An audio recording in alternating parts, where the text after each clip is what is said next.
Tuhan, terima kasih banyak. Tuhan, kami bersyukur. Orang yang tidak tahu bersyukur, rumah tangga yang tidak tahu bersyukur, persekutuan yang tidak tahu bersyukur, tidak akan pernah menikmati apapun dalam hidupnya. Tidak akan.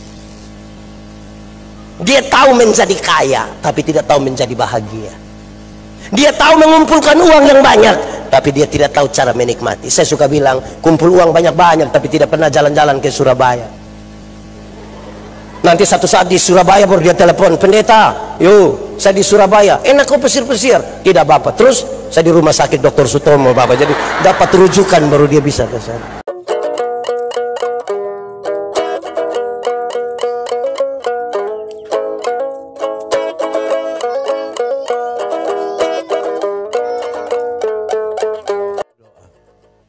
Ya Tuhan Allah, kami mohon kepadamu, kuatkanlah dan teguhkanlah iman kami, supaya waktu di mana kami belajar firman Tuhan, biarlah ini menjadi waktu paling baik bagi kami.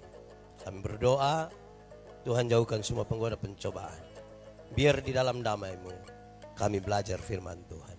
Kami rindu pada firman-Mu. Berfirmanlah bagi kami Tuhan, di dalam nama Yesus, firman yang hidup itu kami berdoa. Amin. Saudara-saudara, tema kita hari ini adalah mengasihi dalam persekutuan. Terambil dari Injil Lukas pasal 13 ayat 29. Saya jemput kita semua berdiri. Injil Lukas pasal 13 ayat 29. Karena hanya ada satu ayat, mari kita baca bersama-sama. 1, 2, 3. Dan orang akan datang dari timur dan barat, dan dari utara dan selatan, dan mereka akan duduk makan di dalam kerajaan Allah.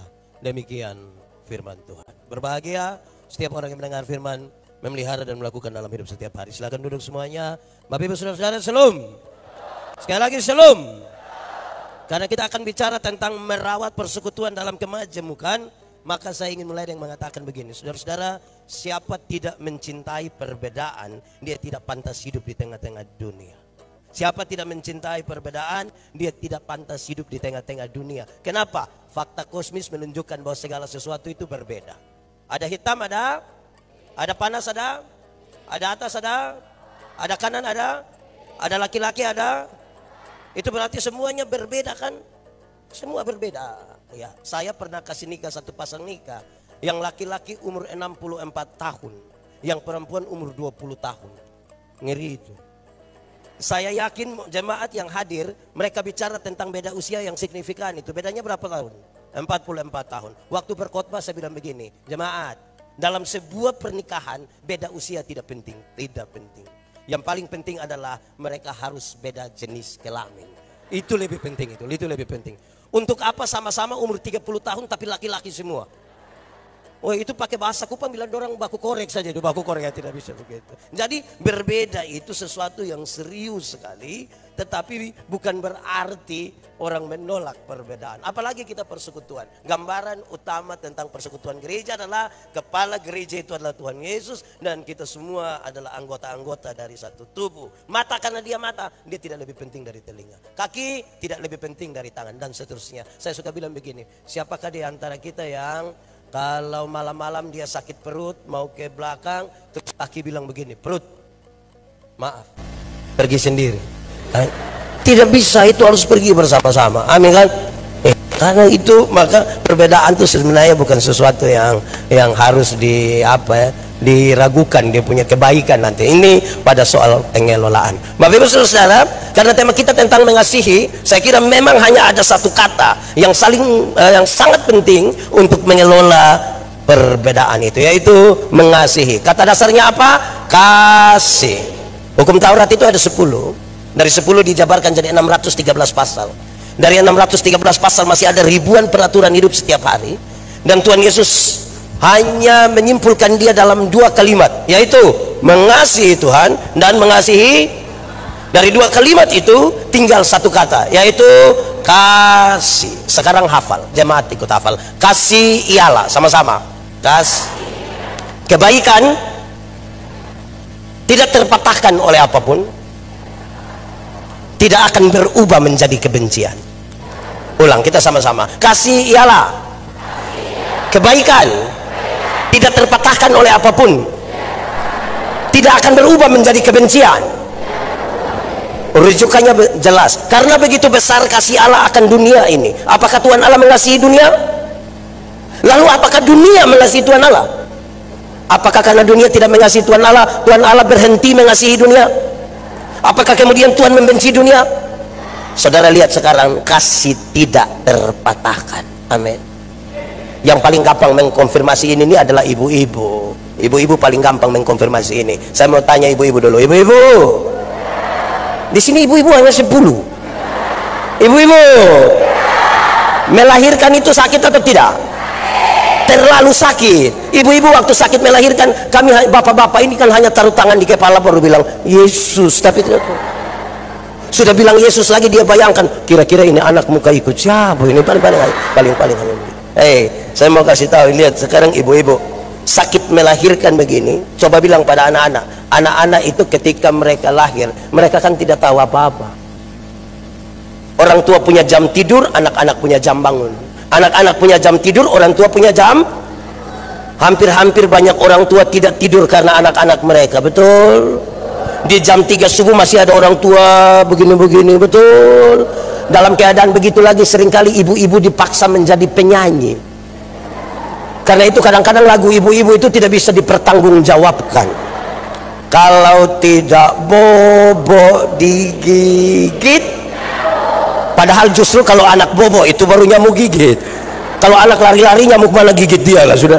Nah, anak-anak ini kan tidak tahu apa-apa kan. Orang tua ajar mereka bicara satu-satu suku kata. Ma, pa. Setelah mereka remaja, pemuda, sudah besar, mereka suka bicara sama papa mama. Anak-anak suka bicara sama orang tua? Tidak suka. Mereka lebih suka bicara dengan. Pertanyaan terakhir, kita kasih besar mereka, ajar mereka bicara, lebih suka bicara dengan teman lewat handphone, tidak bicara dengan kita orang tua. Pertanyaannya, siapa suruh kasih makan mereka? Siapa suruh kasih makan mereka?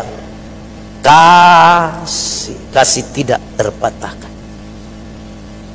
Orang tua itu ajar anak-anak jalan satu-satu langkah, pegang di tangan terus bilang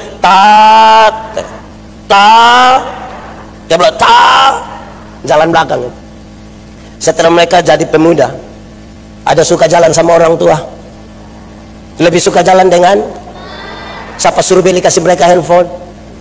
Saudara lihat, kasih tidak terpatahkan. Sama-sama 1, 2, 3. Kasih tidak terpatahkan. Sehingga seorang dengan yang lain tidak boleh katakan, Pak, saya terlalu hargai Bapak, tapi waktu saya lihat Bapak punya sifat asli begini, maaf. Itu bukan kasih, ego. Kalau engkau hanya bisa berbuat baik kepada orang yang berbuat baik kepadamu, apakah jasamu karena orang berdosa pun melakukan demikian? Amin. Kasih tidak terpatahkan. Makanya orang tua selalu bilang begini, anak-anak, yang penting kamu mau sekolah tinggi, kami orang tua ikat perut tidak apa-apa. Pernah dengar itu kalimat? Atau sendiri omong? Orang tua kalau sampai bilang ikat perut, itu bukan berarti mereka mau pakai stagen, tapi seringkali utang untuk anak-anak mereka. Kasih tidak terpatahkan. Seringkali orang tua bilang begini, anak-anak, busuk-busuk juga ini anak kita. Busuk. Pernah dengar itu kalimat? Terus sempat konfirmasi dengan orang tua, kenapa bilang kami busuk? Tidak, ya, itu berani tanya, kita tambah masalah. Ya, kira-kira begitu, saudara. Di awal saya ingin menyampaikan itu. Lalu kita lihat teks ini, saudara. Teks ini sangat berkaitan dengan pertanyaan, ada berapa banyak orang yang diselamatkan nanti? Mereka menduga terlalu sedikit. Apalagi kalau orang-orang Yahudi mengatakan keselamatan hanya ada pada kami, tidak pada orang lain. Apa yang Yesus bilang? Tidak. Jangan sampai satu saat dia akan bilang, saya tidak mengenal kamu. Dia mau bicara tentang sesuatu, tentang jalan di mana ketika manusia sudah tidak bisa dengan caranya sendiri, Allah berkenan menjadi manusia, menyelamatkan manusia. Siapa yang datang kepada jalan itu, dia diselamatkan. Tidak terbatas pada suku tertentu, tidak terbatas pada komunitas tertentu, tetapi keselamatan itu kembali kepada kemahakuasaan Allah yang akan menentukan siapa diselamatkan. Akan datang dari berbagai-bagai penjuru, dari utara, selatan, timur, barat. Mereka akan bersama-sama makan dalam kerajaan surga, makan dalam kerajaan sorga. Mari kita lihat saudara-saudara, dua kalimat, dua kata lah. Pertama kerajaan sorga, yang kedua makan bersama. Pertama kerajaan sorga, nanti dalam kehidupan kekal. Tapi saya tidak mau bicara soal kehidupan kekal, kita diselamatkan. Saya mau bicara tentang konteks kita masa ini. Kerajaan sorga sangat berkaitan dengan pemerintahan Allah. Ini kerajaan Allah, ini pemerintahannya. Dalam pemerintahan Allah apa yang dilaksanakan? Dalam pemerintahan Allah yang terjadi, yang terlaksana adalah kasih, keadilan, keberpihakan. Semua itu terjadi. Jadi kalau kasih itu tidak ada, keadilan tidak ada, keberpihakan tidak ada, bukan tempat di situ kerajaan Allah. Saya mau tanya saudara, boleh jawab. Surga lebih baik atau dunia lebih baik? Lebih kuat boleh. Surga atau dunia lebih baik? Yakin surga lebih baik? Betul-betul yakin? Berarti surga lebih baik dari dunia. Amin. Pertanyaan terakhir, siapa mau pergi sekarang? Ada yang mau pergi ke surga sekarang? Nah, saudara lebih suka tinggal di tempat yang tidak baik. Pak Pendeta, belum waktu Tuhan. Ya kan, itu jawabannya. Iya, saya memang belum pergi ke surga yang lebih baik dari dunia ini. Tetapi tanda-tanda kerajaan sorga harus sudah saya alami di sini, di tempat di mana saya tinggal, di sini, di tempat di mana saya beribadah, di sini ketika ada komunitas yang berbeda-beda. Tanda-tanda kerajaan sorga itu sudah harus dialami. Amin. Di Immanuel sini penuh kasih. Kenapa suara kecil? Di Immanuel penuh kasih. Tidak ada iri hati. Yakin? Saya mau bicara dua tentang itu. Pertama, definisi. Iri hati ialah, iri hati ialah lebih baik saya rugi, asal Pak Pendeta rugi lebih banyak, daripada saya untung tapi Pak Pendeta untung lebih banyak. Saya pakai contoh, dua pendeta menghadap Tuhan berdoa.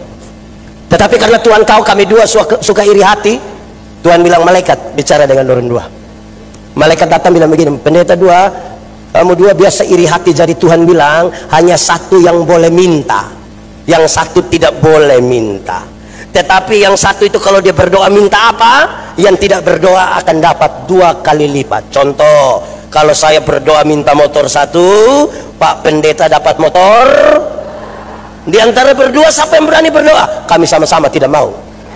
Sama-sama tidak mau. Bahaya ini nanti kalau satu lebih. Akhirnya kami dua diminta tarik undian, tarik lotre begitu, siapa yang akan berdoa. Lah, Pendeta Yandi yang dapat, dia yang harus berdoa. Saya pikiran ini, kalau saya minta kaya, berarti Pak Pendeta lebih. Saya pikir-pikir, saya bilang, sudahlah Tuhan, kasih saya punya mata buta 1. Kalau saya punya mata buta 1, Pak Pendeta buta 1 rugi atau tidak? Buta 1 rugi atau tidak? Tidak rugi. Coba mari saya kasih buta 1. Buta 1 rugi atau tidak? Tapi lebih suka lihat orang buta. Di Pekanbaru ada yang begitu? Ada. Sebentar pulang dari sini jalan, ada orang bawa motor hampir tabrak kita, kita silih sedikit, dia lewat 20 meter dia jatuh. Brrr. Kita bilang apa? Mampus.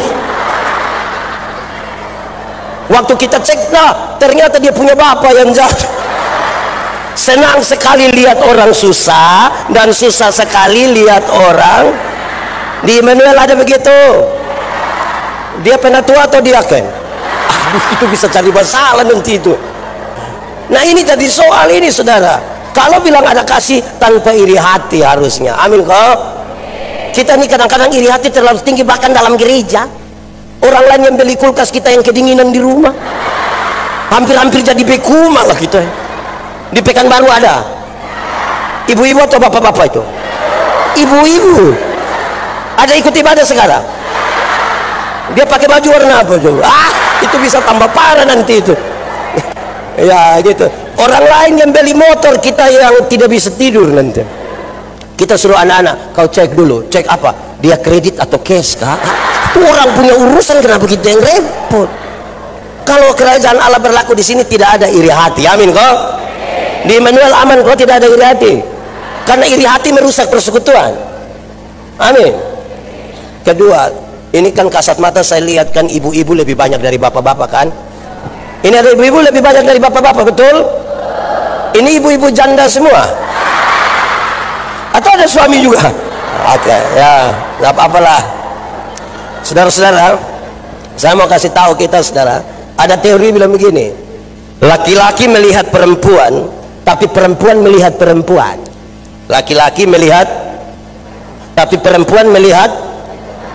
Apa maksudnya? Kami suami-suami, kami bapak-bapak, kami laki-laki kalau duduk sama-sama, tiba-tiba seorang perempuan cantik masuk, serempak kami punya kepala akan begini.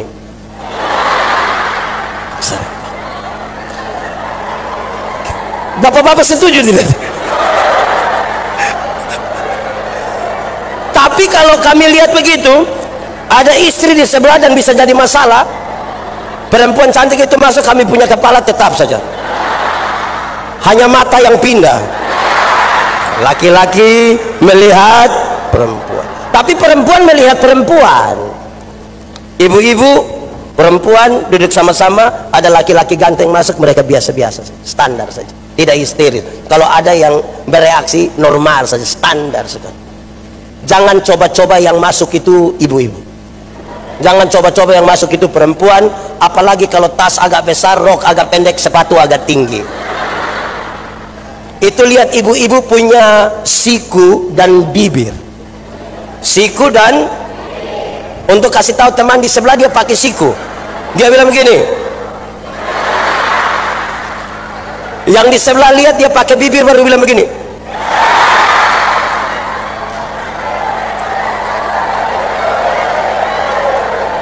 Kadang-kadang tiga, kadang-kadang tiga. 1, 2. Betul. Di Emmanuel ada. Dia duduk di depan, tengah atau atas. Saudara, saya hanya ingin mengatakan, kalau hal-hal itu masih ada, maka ini untuk mengasihi itu jauh sekali. Tadi saya bilang dari definisi awal, kasih itu kebaikan, tidak terpatahkan oleh apapun, tidak akan berubah menjadi kebencian. Nah, kalau hal-hal tadi itu masih ada di kita, saudara lihat betapa rumitnya. Nah, kata yang kedua tadi adalah mereka duduk makan dalam pemerintahan Allah itu, kerajaan Allah itu, mereka makan bersama-sama. Saudara, makan bersama itu hanya bisa dilakukan dengan orang yang hati kita tulus terbuka kepada dia. Saudara tidak mungkin makan dengan orang yang saudara benci, tidak bisa.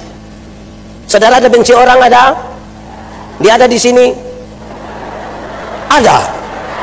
Coba lihat dia, coba lihat. Kenapa lebih banyak lihat saya? Saudara benci saya. Kalau kita duduk makan dengan orang yang kita benci, tidak bisa. Macam semua pedis habis itu. Kita hanya bisa duduk sehidangan dengan orang-orang yang kita mengasihi dia. Paling tidak ada kebencian di antara kita. Saya mau tanya, di sini tanpa kebencian kok? Kenapa saudara kayak takut-takut begitu dia? Kadang-kadang saudara kita tidak tulus, senyum kita tidak tulus, penuh kepalsuan, tapi kita tinggal dan beribadah bersama. Kita datang, kita bilang shalom, shalom, kita lewat baru separuh. Tidak tulus. Itu terjadi dalam gereja. Tidak tulus. Kita bisa ada bersama-sama di satu ruangan yang sama, tapi hati kita berbeda. Orang tua dulu bilang begini, untuk apa kamu tidur satu tempat tidur tapi dengan mimpi-mimpi yang berbeda? Lebih baik engkau tidur tempat tidur yang berbeda tapi dengan mimpi-mimpi yang sama. Kalau satu orang bermimpi, itu hanya mimpi. Tapi kalau kita semua bermimpi bersama, itu sebuah kenyataan. Kalau kita bicara tentang persekutuan ini, semua orang harus bermimpi bersama. Mengasihi dalam persekutuan tidak bisa itu menjadi visi dari para pendeta dan daripada presbiter, penatua diaken. Bukan. Harus visi semua orang. Harus visi semua. Kalau hanya 1-2 orang bermimpi untuk itu, tidak bisa. Nah, sekarang saya ingin membuat dia lebih praktis dari soal makan bersama. Kan tadi saya bilang, kalau kita makan bersama pasti dengan orang yang kita senang, hati kita terbuka kepadanya. Saya suka khotbah ini tentang makan bersama. Saudara pernah makan bersama atau tidak? Minimal dengan suami, istri, anak-anak, pernah atau tidak? Saudara merasa ada nilai yang baik di situ atau tidak?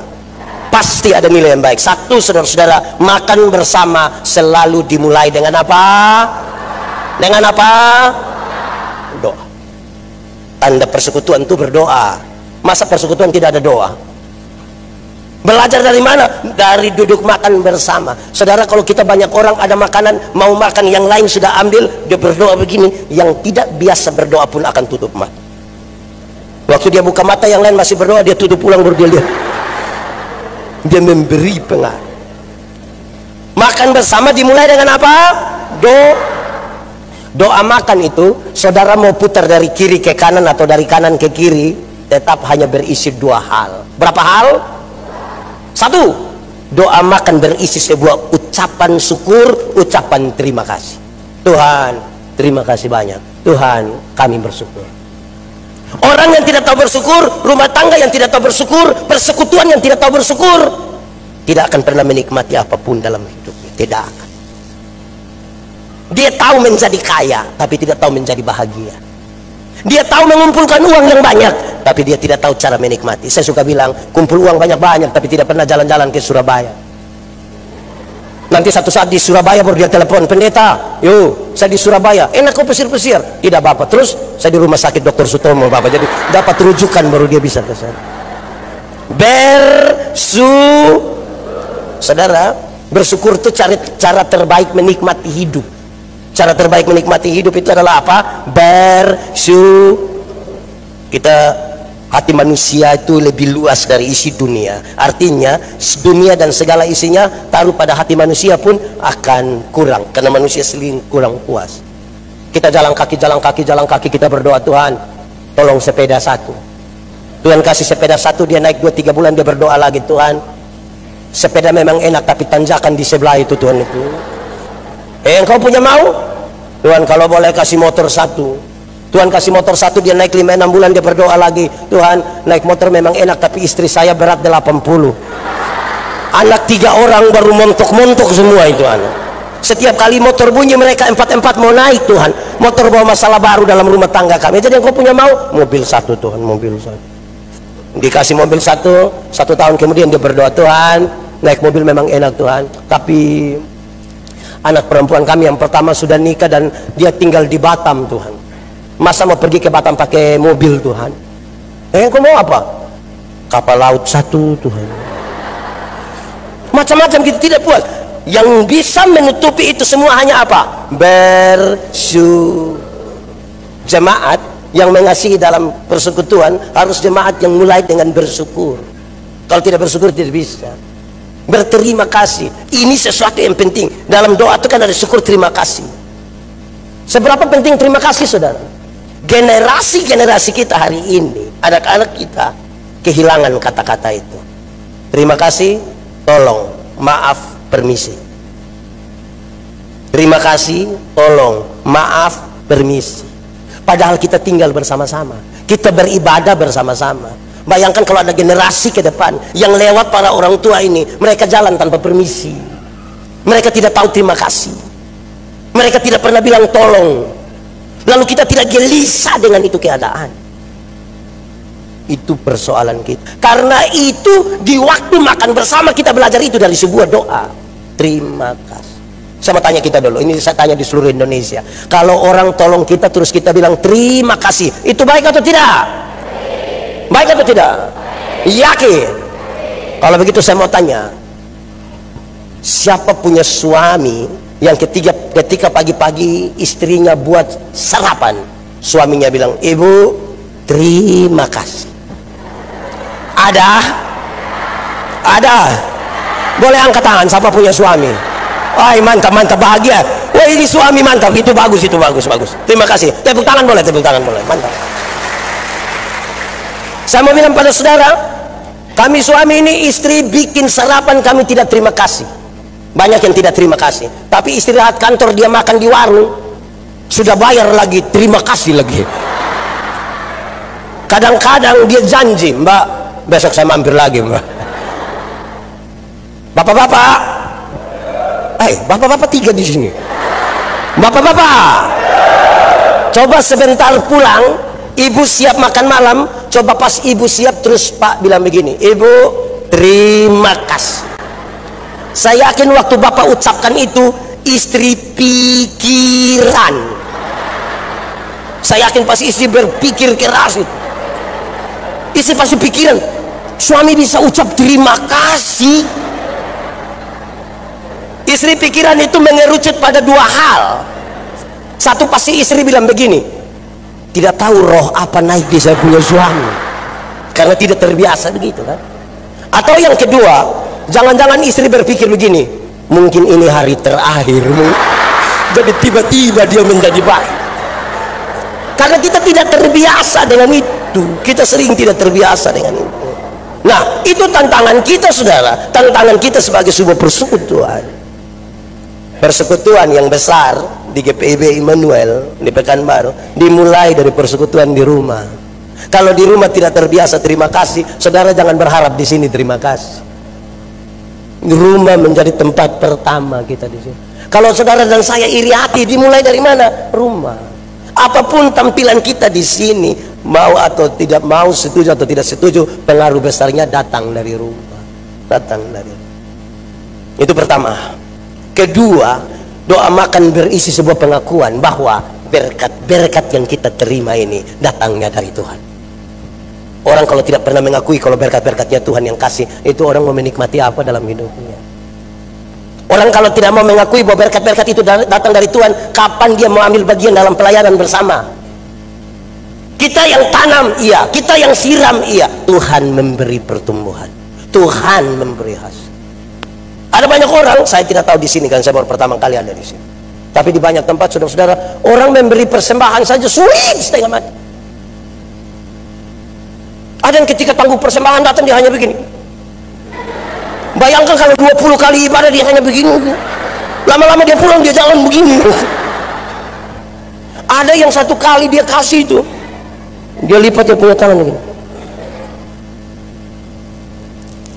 Saya tanya, Bapak, kenapa tangan dibuat begitu? Dia bilang, pendeta, kalau tangan kanan memberi, tangan kiri tidak boleh tahu. Saya bilang, iya, tapi saya tahu.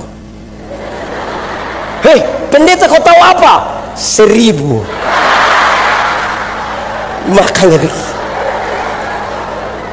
100.000 sulit begini. Bisa saja begini. Bisa saja, bisa juga tidak juga. Sudah begini lagi pakai batuk-batuk lagi. Lalu saudara menginginkan sebuah persekutuan yang macam begitu, pulang belajar makan bersama di rumah supaya berdoa baik-baik.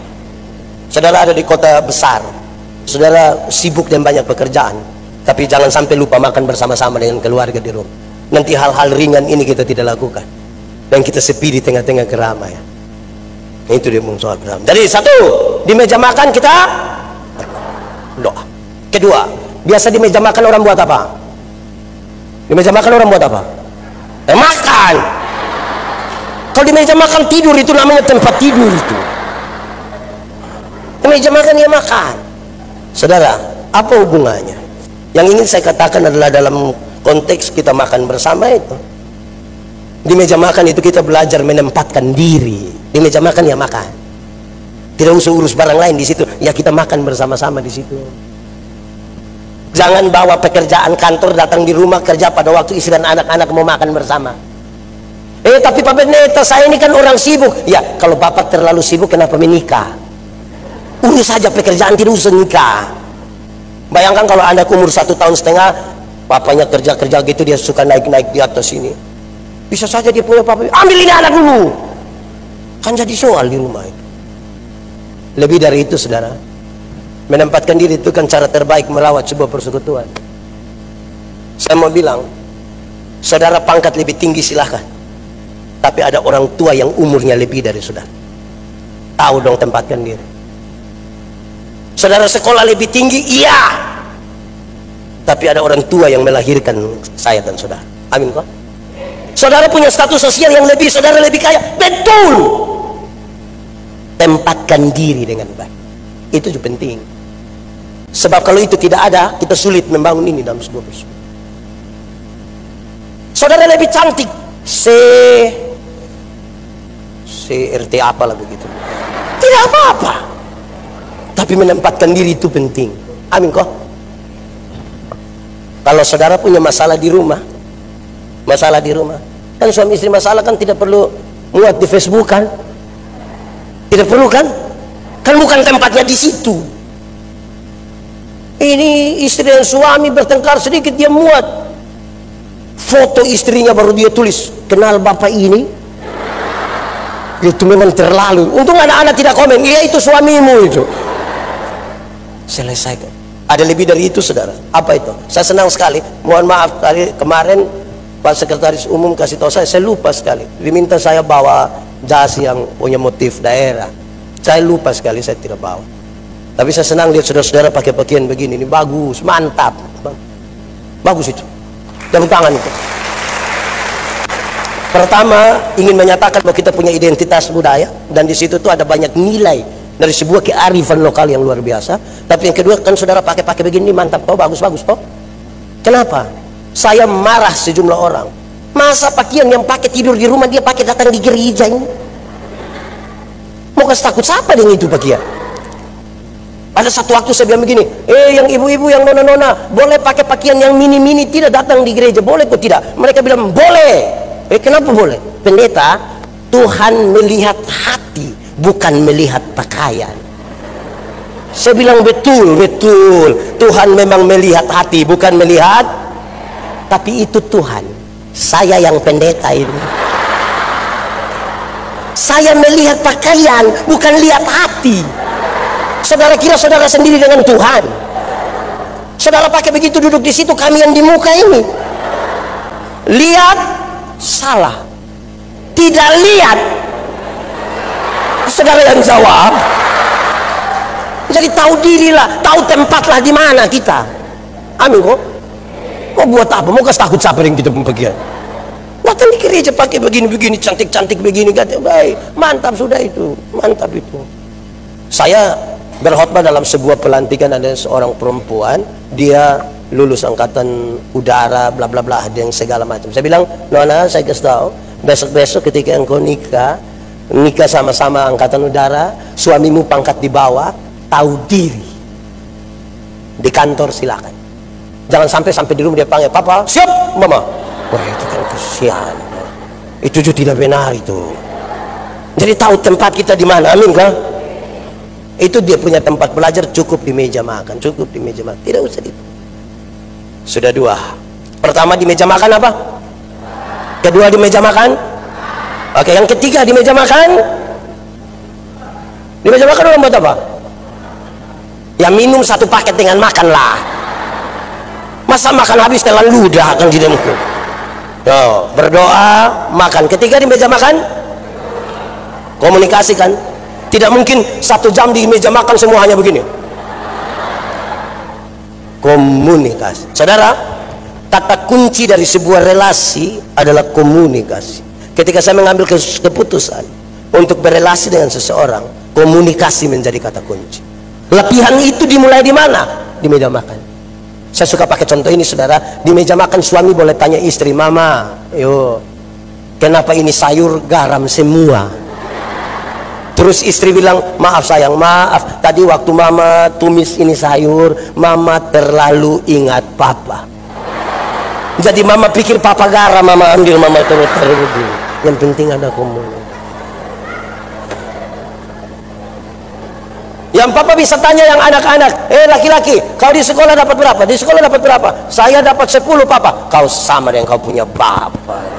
Bapak sekali, Bapak juga dulu begitu. Tanya yang perempuan, yang perempuan di sekolah tadi dapat berapa? Papa, tadi matematika susah, kakak dapat 3. Aduh, kau sama, kau punya mama, punya keturunan loh. Tapi komunikasi. Masa hidup sebagai sebuah persekutuan, ingin mengelola sebuah perbedaan, tapi tidak pernah berkata-kata. Kita mau tahu dari mana? Kita yang sama-sama tidak ada karunia untuk tahu orang punya isi hati. Bicara. Pernah bertengkar suami istri atau tidak? Pernah atau tidak suami istri bertengkar? Oh, saya kira kalau di kota tidak pernah bertengkar suami. Saudara, kalau bertengkar itu kan sama-sama tidak mau bicara kan? Karena itu hati terasa terlalu jauh. Saya suka bilang, kadang-kadang suami istri bertengkar, dua-dua tidak mau mengalah. Malam bapak tidur di taman. Kalau terpaksa tidur sama-sama, suami hadap kiri, istri hadap. Bicara atau tidak? Oh, tahu juga.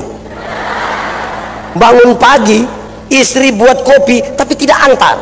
Dia panggil anak-anak terus dia bilang begini, kau antar kasih papa. Papa terima di ruang tamu, papa bilang, mama yang suruh. Ini anak pulang kembali, dia tanya, papa bilang apa? Dengan istri saja tidak bicara, tapi kita tanya cita-cita memenangkan Indonesia. Dengan istri tidak bicara memenangkan Indonesia. Tuhan taruh kita di rumah, mulai di rumah, saudara. Di rumah. Nah, saudara-saudara, percakapan itu penting. Menara Babel tidak selesai dibangun bukan karena kurang uang, bukan karena kurang tenaga kerja, bukan karena materialnya kurang, terputusnya komunikasi di antara. Semua punya handphone? Ada? Bagus. Catatannya kita sama-sama tahu. Handphone berhasil mendekatkan yang jauh, tapi menjauhkan yang di meja makan itu lepas itu handphone. Tidak lahir kita dengan handphone juga.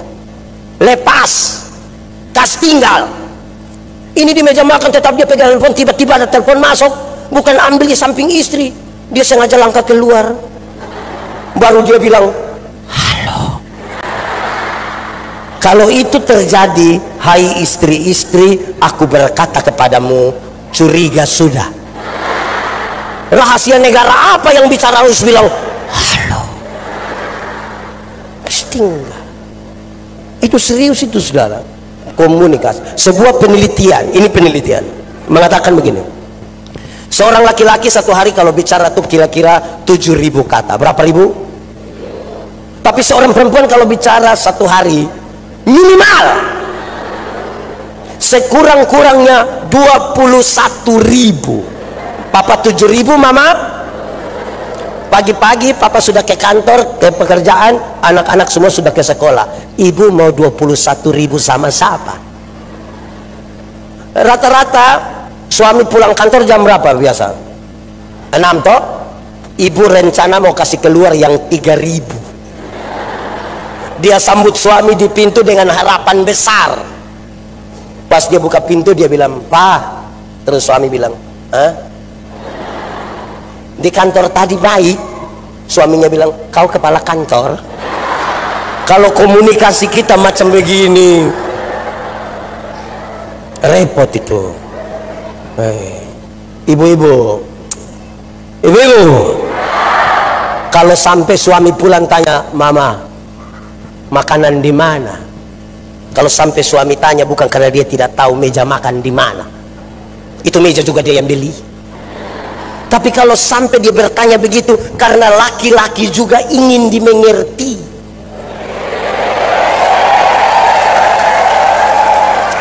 Ini suami tanya, "Makanan di mana?" "Ada di situ, saya mau kasih makan kamu." Kalau komunikasi kita macam begitu, lebih baik dia ke restoran kan.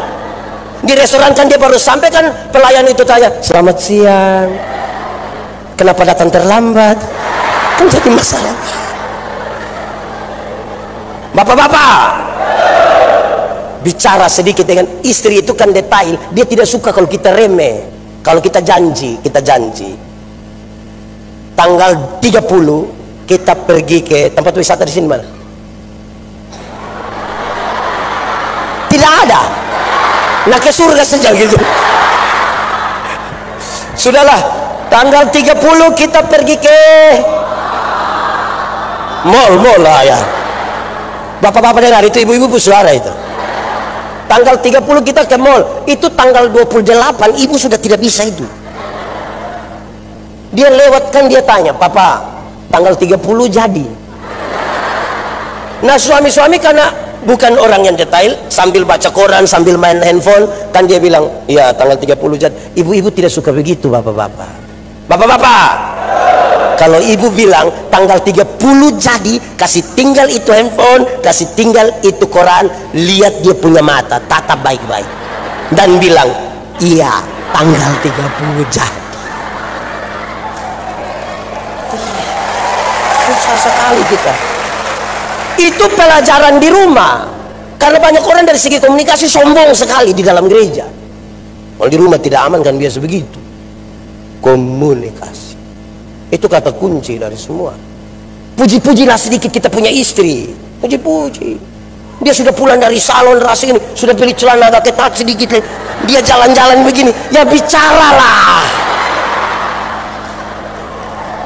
Bicara apalah begitu kan? Minimal bilang, Mam, macam mahasiswa saja. Waktu bilang macam mahasiswa, dia bilang, mahasiswa apa? Langsung bilang, mahasiswa DO. Tapi sudahlah, yang penting ada komunikasi. Suami-suami ini aduh, mulut tidak bisa bicara sedikit. Kalau kita tidak puji kita punya istri, siapa yang puji dia? Akhirnya dia foto, dia upload di medsos, tunggu orang komen, glowing loh. Kita yang puji duluan. Kadang-kadang pagi-pagi suami tidak puji istrinya, dia taruh foto, taruh ayat Alkitab lagi di situ. Saya sering kali lihat tidak ada hubungan antara ayat Alkitab dengan dia punya muka, itu tidak ada. Karena itu suami puji-puji sedikit kita punya istri toh, itu cukup di meja makan. Gombal-gombal sedikit, Mama bikin teh sayang. Terus dia buat habis, dia bilang, Papa manis pas kah? Mama ini teh mau manis atau tidak? Tidak lebih indah dari Mama punya senyum. Itu pakai bahasa Kupang, ibu bilang coba ulang, coba ulang. Komunikasi itu penting ya, saudara. Ada beberapa keluarga datang bilang ke saya, bilang begini, pendeta, yuk, ini anak mau buat bagaimana? Ini anak orang mau buat bagaimana? Saya bilang, Papa maksud pukul sudah, marah sudah, segala macam sudah, tapi ini anak model begini terus, tidak tahu ikut siapa. Saya bilang, mau ikut siapa? Kalau bukan ikut dia punya mama, ikut dia punya papa toh, masa ikut saya? Tapi saya kasih tahu, supaya anak-anakmu jadi baik, lakukanlah 3 hal ini. 1, panggil mereka dengan nama yang baik. Sama-sama, 1, 2, 3.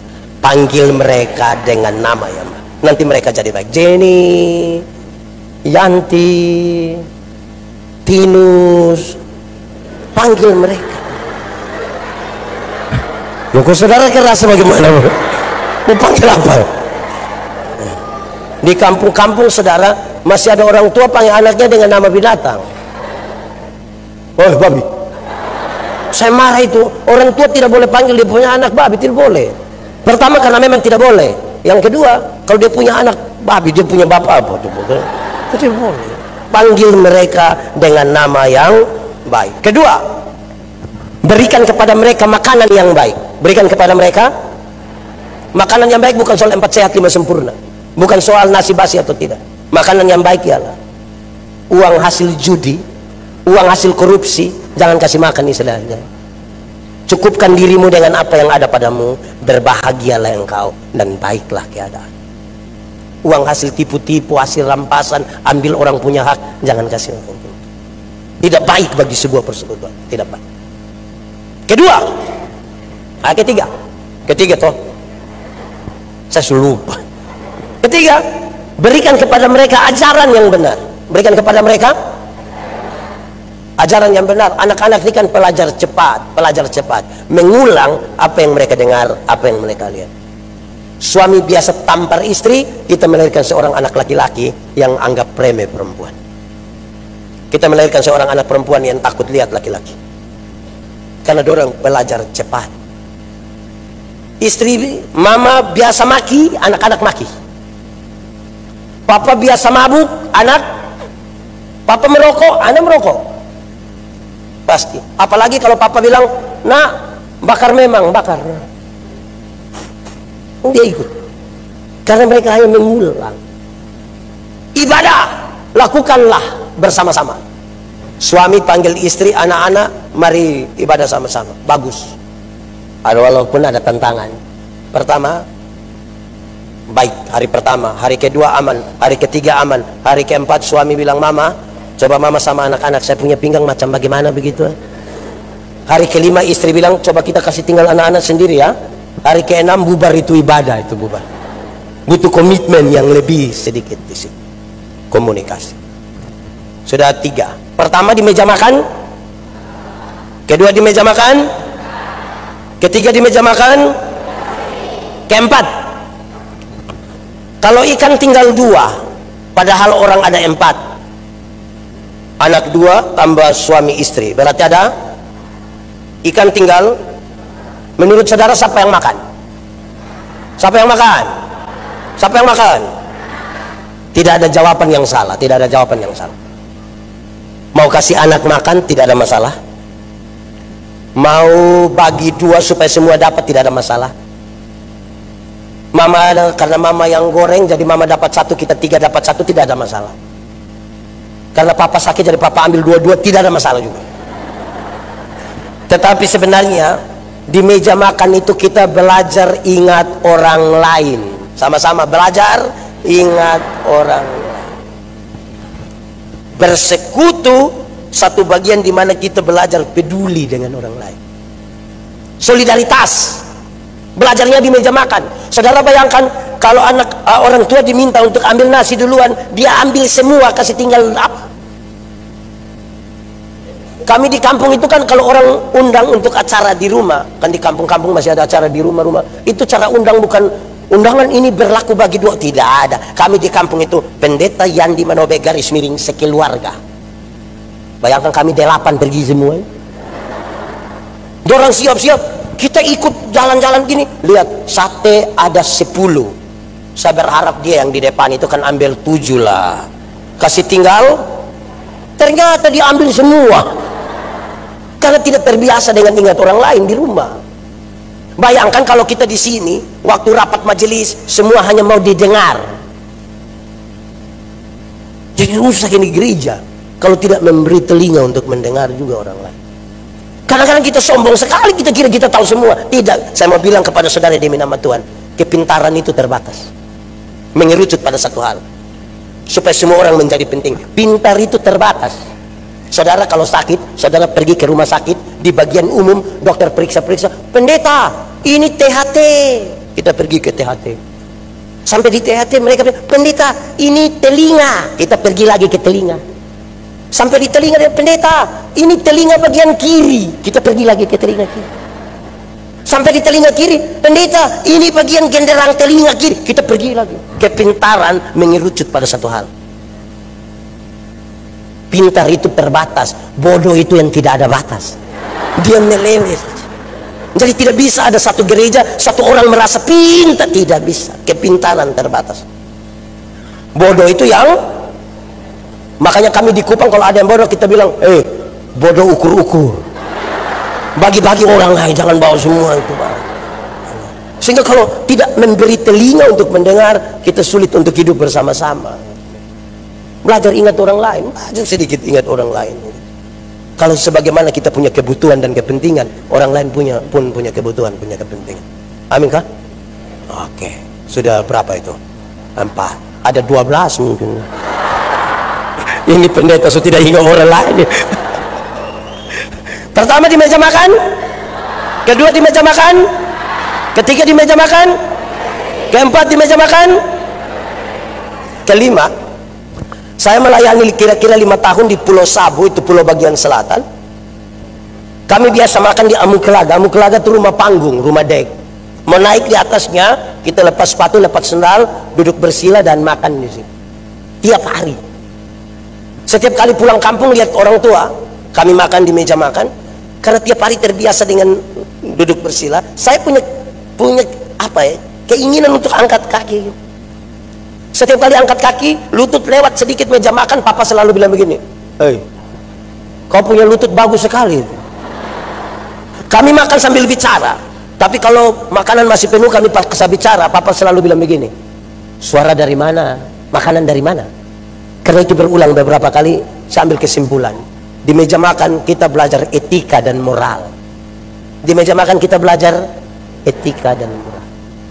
Membangun sebuah persekutuan tanpa etika dan moral tidak bisa. Bangsa Israel ketika mengalami pembuangan di Babel, mereka mengalami 3 kerusakan serius. Pertama, dari segi politik nasional, mereka tidak punya pemimpin. Semua orang tidak suka dijajah, tapi siapa mau pimpin siapa? Itu soal politik. Kedua, dari soal ekonomi mereka rusak parah. Karena mereka bekerja hanya sebagai budak, kepentingannya bagi para tuan. Hanya bisa untuk makan, itu pun seadanya. Tidak ada simpanan yang baik dan seterusnya. Ketiga, setelah bait Allah di Yerusalem dihancurkan, Tidak ada lagi tempat bagi mereka untuk belajar etika dan moral. Saudara lihat waktu mereka kembali ke Yerusalem, seruan para nabi bilang begini, pulanglah ke Yerusalem, pulang ke Yerusalem.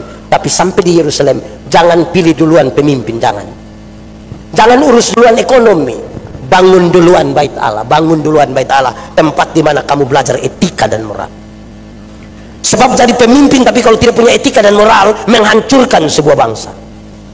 Saudara boleh kaya raya, tapi kalau tidak ada etika dan moral, menghancurkan sebuah keluarga. Bangun dulu landasan itu, supaya spiritualitas kita dibangun. Saudara, spiritualitas itu gerakan dari dalam ke luar, bukan dari luar ke dalam. Yang dari luar ke dalam itu namanya pencitraan. Yang dari dalam ke luar itu spiritualitas. Yang di dalam itu apa? Teologi. Yang keluar itu apa? Etika. Perjumpaan teologi dan etika itu spirit. Latihannya di rumah, supaya kita tidak pencitraan. Saya suka bilang, mau tahu kami pendeta-pendeta ini baik atau tidak, jangan tunggu waktu kami berkhotbah. Itu baik semua. Coba tinggal dengan kami di kami punya rumah, coba 2 minggu, saudara bisa kecewa. Itu saudara tinggal dengan saya, pasti saudara bilang, pendeta Yadi. Pelajaran ini di rumah. Amin kah? Mari kita lihat 5 tadi. Di meja makan, 2 di meja makan, 3 di meja makan, 4 di meja makan, 5 di meja makan. Persekutuan dalam kemajemukan, saya suka bilang, mengelola sebuah persekutuan itu harus seperti makan kolak. Ini video saya beredar luas ketika saya bilang persekutuan itu seperti kolak. Tahu kolak?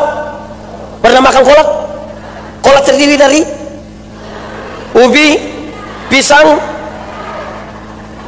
santan, gula. Sudah jadi tidak banyak. Setelah jadi kolak kita makan pisang, masih rasa pisang tidak? Masih. Tapi ada cita rasa baru yang ditambahkan sebagai bagian dari sebuah persekutuan. Tidak ada upaya untuk saling menghilangkan.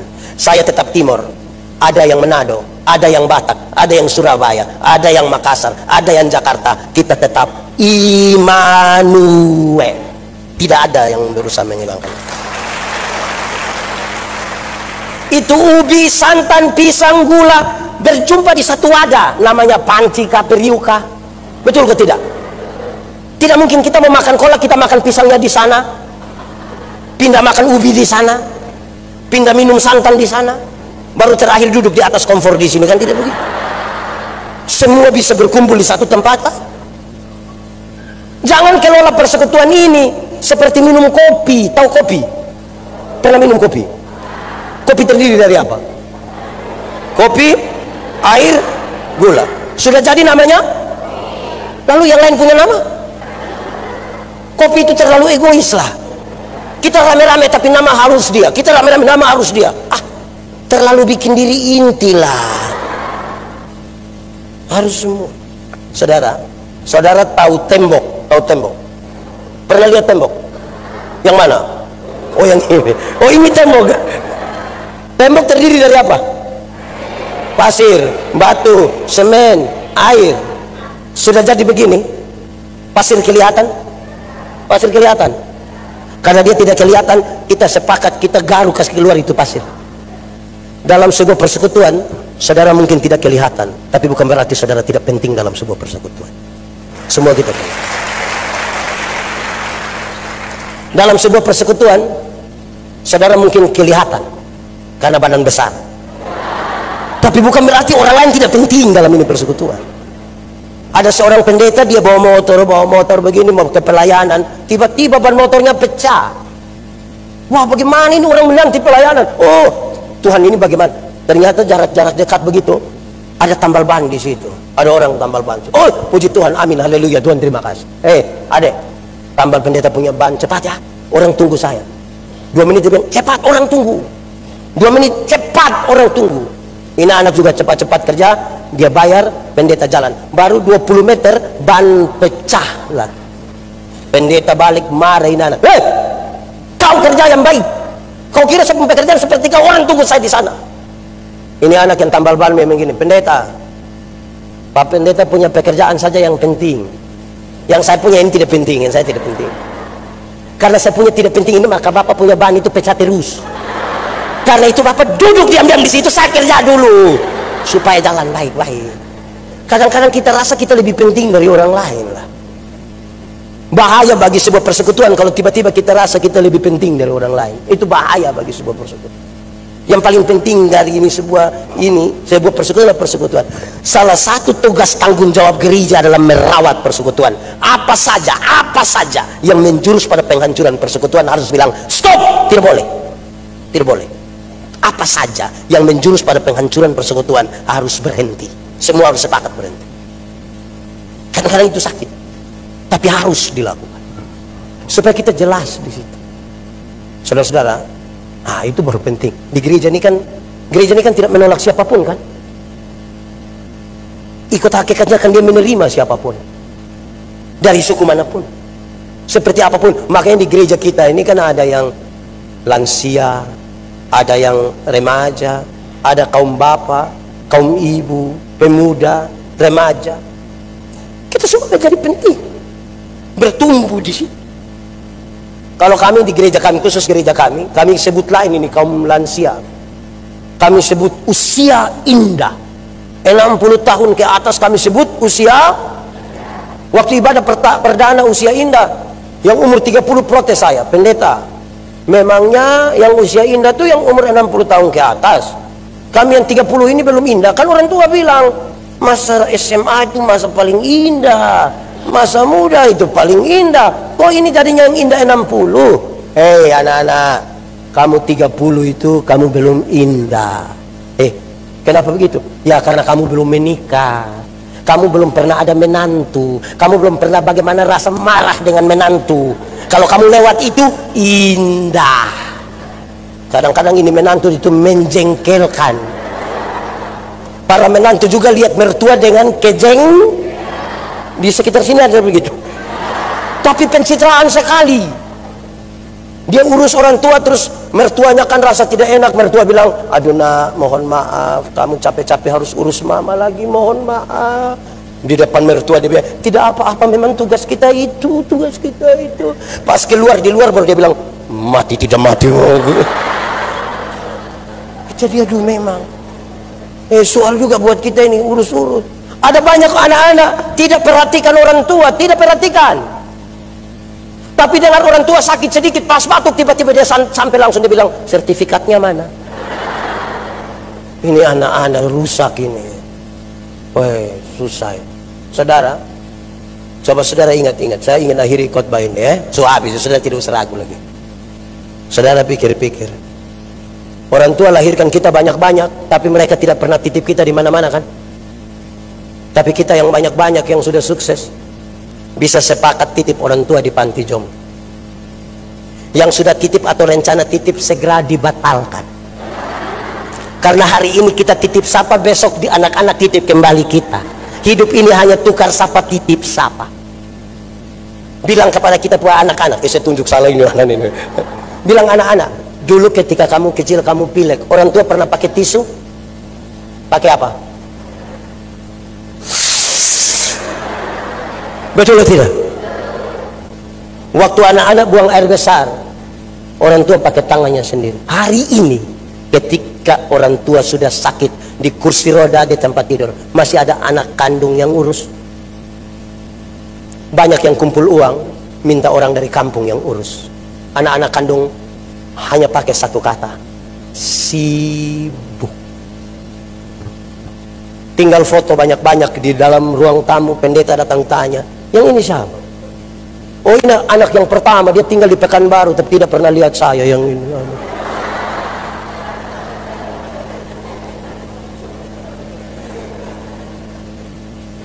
Dia bisa online berjam-jam tapi tidak pernah telepon orang tua.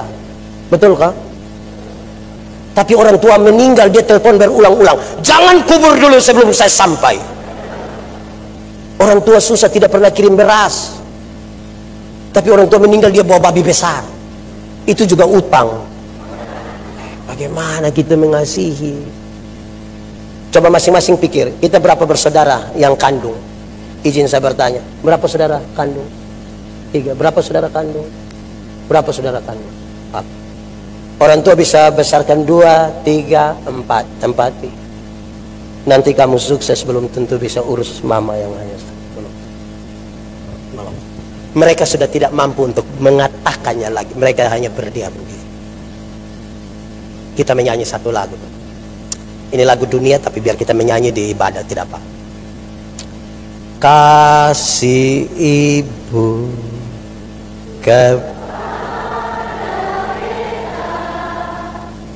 tak terindah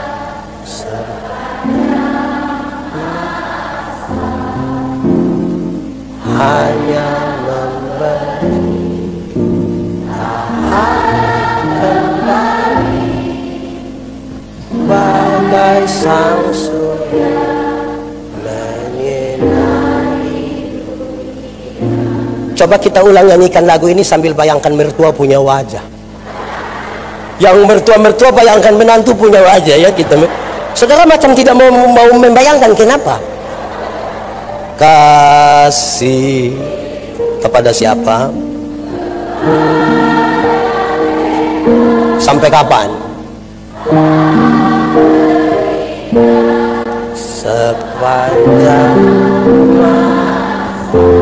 hanya apa? Harap kembali atau tidak? Seperti apa itu? Bagai sang surya.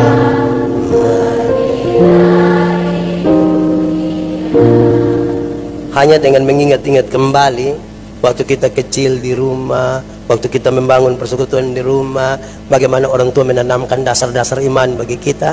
Di situ kita bisa membangun ini tanpa sebuah kemunafikan. Kita belajar karena ada kaitan antara rumah dan tempat di mana kita berada hari ini. Mari kita tunduk kepala dan kita berdoa. Tuhan, terima kasih untuk firman. Kami renungkan dalam keterbatasan kami, tapi kami percaya kalau Tuhan di dalam kami dan kami dalam Tuhan, benih-benih firman-Mu bertumbuh dan berbuah dalam hidup kami. Biarlah firman-Mu jadi pelita bagi kaki kami, terang bagi jalan kami. Terpuji nama Tuhan, di dalam nama Yesus kami berdoa.